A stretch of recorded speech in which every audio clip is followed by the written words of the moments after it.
आज परवल आलू टमाटर क सब्जी बनऊ। देखा सब सब्जी काट लिहे। रिफाइन का तेल कड़ाही मरोड़े जात है।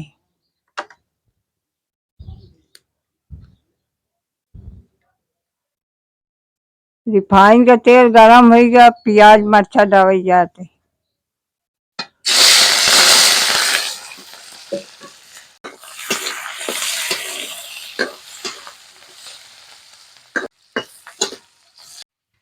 प्याज मरचा पक गया है, अब आलू टमाटर और परवल डाले जाते।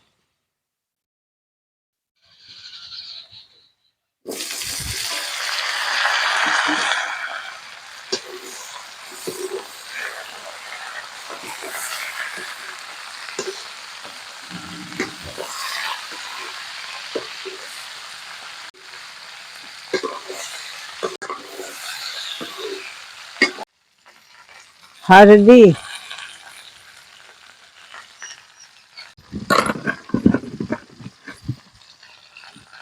मसाला,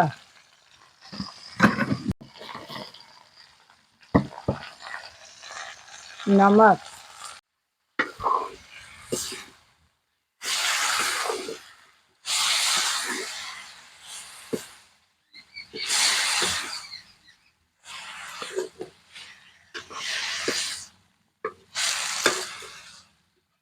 ढाका जात है कढ़ाई।